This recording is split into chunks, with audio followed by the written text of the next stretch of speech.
Bueno, vamos a ver entonces la primera clase de los servicios web, utilizando la arquitectura del W3C, lo que comúnmente se llama web service y servicios web, un poco por ahí empezó la terminología. Sin embargo, los servicios web, siguiendo la arquitectura del W3C, están descritos en un estándar que ellos publican. Os puse ahí este vídeo de Antonio dos Santos, que realmente yo creo que lo explica fenomenal. Con algún ejemplo práctico y concreto, y yo creo que está súper bien explicado.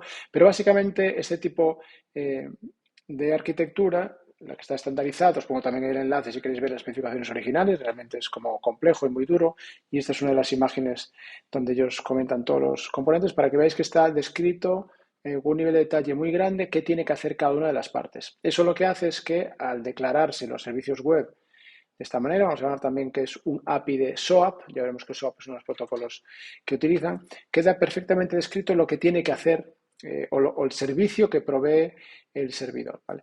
La entidad, lo que hace, las entidades se ponen en contacto de alguna manera, hay un mecanismo para descubrir qué servicios son o para tener el servicio, y una vez que se entrega el servicio, en ese servicio está descrito como si fuera un contrato exactamente todo lo que tiene que hacer, y el cliente ya se pone en contacto con el proveedor de su servicio y bueno, interactúan para pidiendo las acciones que tiene que llevar. Entonces, esta arquitectura define los componentes, los protocolos y los estándares para cada uno de los elementos. Los mensajes siempre se va a utilizar el lenguaje XML, un lenguaje de marcas, recordar, con un fuerte componente jerárquico y estructurado y que permite definir exactamente lo que describe el documento. Luego también un protocolo, inicialmente se utilizaba XML, se llama RPC, Remote Procedure Call, que era como llamada procedimiento en remoto, utilizando XML, esa era como la versión inicial, y de ahí ya se pasó a SOAP, que era un protocolo de objeto simple para enviar los mensajes. Y de ahí surge luego después el concepto de las APIs y RESTful, pero realmente lo que estamos hablando aquí sería un API SOAP, ¿vale? Es SOAP el protocolo que se utilizaría.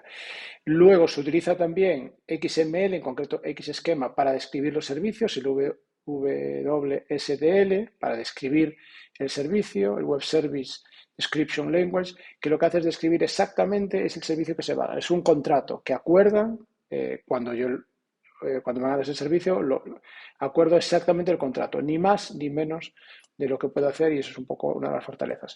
Y también se definía el UTDI, un sistema para descubrir servicios, una especie de gran catálogo de servicios, aunque quizá no tan utilizado, pero bueno, donde se podía utilizar. Bueno, os pongo ahí los enlaces a la Wikipedia para que un poco veáis cada uno de los componentes, pero ahí podríais ir a descubrir qué tipo de servicio, aunque en la práctica lo normal es que hay una documentación pública del servicio web y uno se conecta directamente al URL. ¿Vale?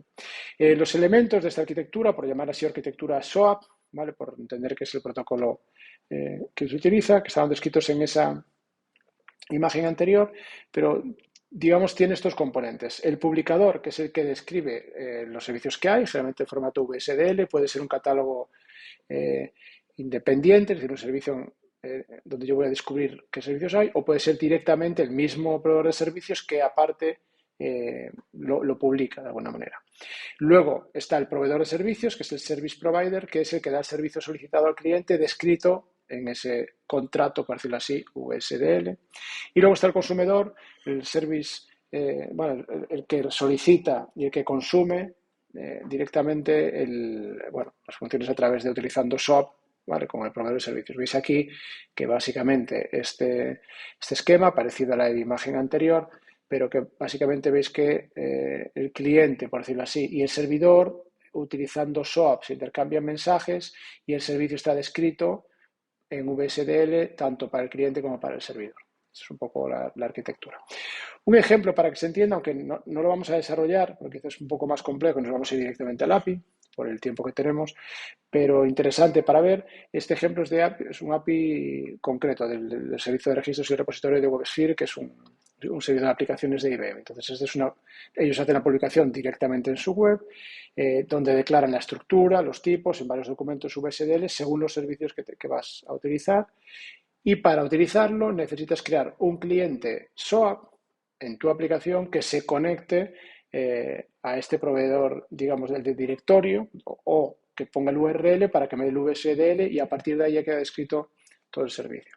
Un ejemplo concreto y práctico de de estos mensajes son, digamos, estos dos.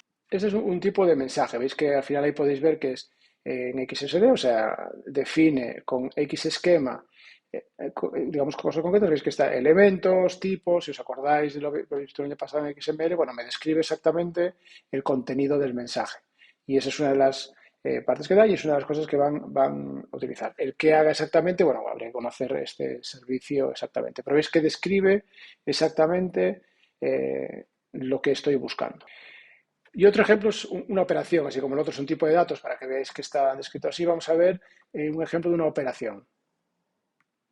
Esta operación realmente, bueno, lo utiliza, veis que VSDL y aquí lo que me está definiendo, bueno, es que es como operation dentro del espacio de nombres y aparece el parámetro que es el parámetro de entrada, dice varias cosas, ¿no? ¿Qué nombre tiene que tener de entrada? ¿Cuál es la salida y qué pasa en caso de error? Y me cierra la operación. Veis que al final está utilizando XML para describir ese contrato VSDL, llamándole contrato, no sé si técnicamente, pero que creo que lo explica muy bien.